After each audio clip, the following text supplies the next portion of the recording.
The object of the game. Today we are covering Greed. Greed is a card game for 2 to 5 players that plays in about 30 minutes. Created by Donald X. Vaccarino and published by Queen Games in 2014. Greed takes place in the late 60s, but not all is peace and love. You take on the role of a gangland boss, looking to make his fortune in the big city. The object of the game is to win. And you win by getting the most money. But you start with none. There are 2 types of money in this game. The first is cold hard cash. These cards are your liquid assets. You can spend them on whatever you want, including opportunities to make more. Additionally, you have markers. Markers are worth a cool 10G, but only at the end of the game. You can't spend them during play. Now this is a drafting game, so each player starts with a pile of 12 cards. At the beginning of each turn, you select one from this pile, and then pass it on. The first 2 rounds are purely drafting.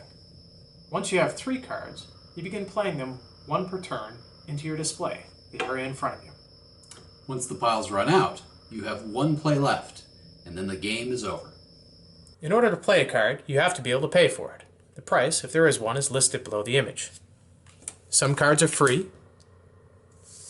Others have a cost, in which you would need to discard a thug, cash, or a holding from your display. Finally, some have needs, for which matching symbols must already be in your display.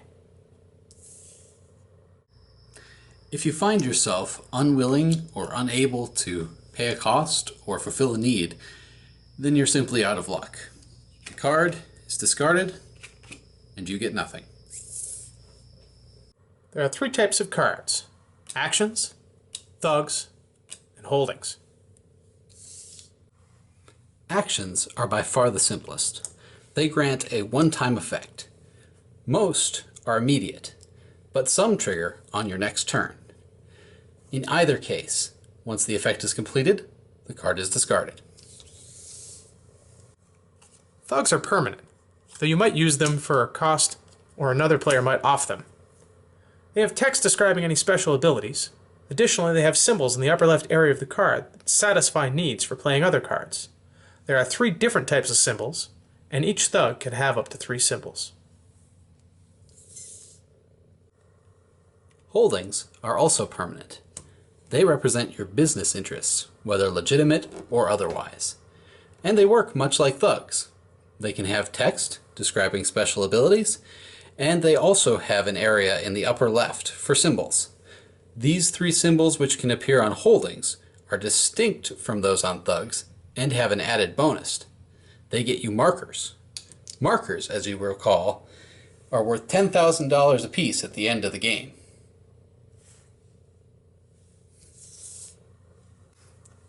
When you play a holding, you gain markers equal to the number of matching symbols in your display, including those on the card you just played.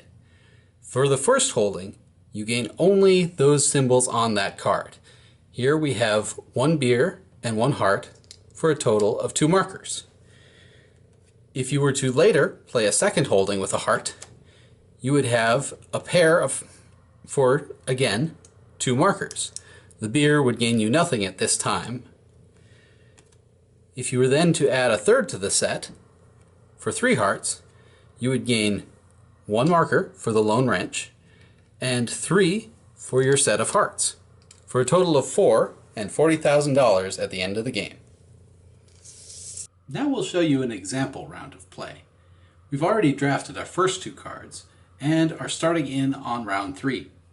Just like the first 2 rounds, you begin by selecting a card for your hand, passing the pile to the player on your left.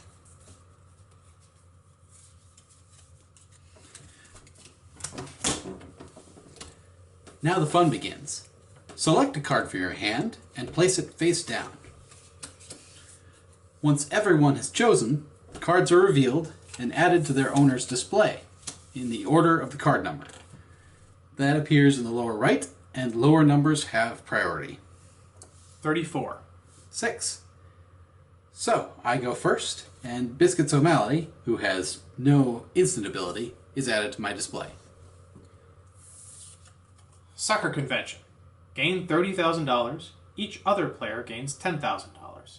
It's an action, so it gets discarded. And the money collected gets added to our display. Finally, resolve any each turn abilities on your thugs or holdings in the order of your choice. In this case, Biscuits would gain me $10,000 if I had no money. However, the Suckers Convention has already graced me with $10,000.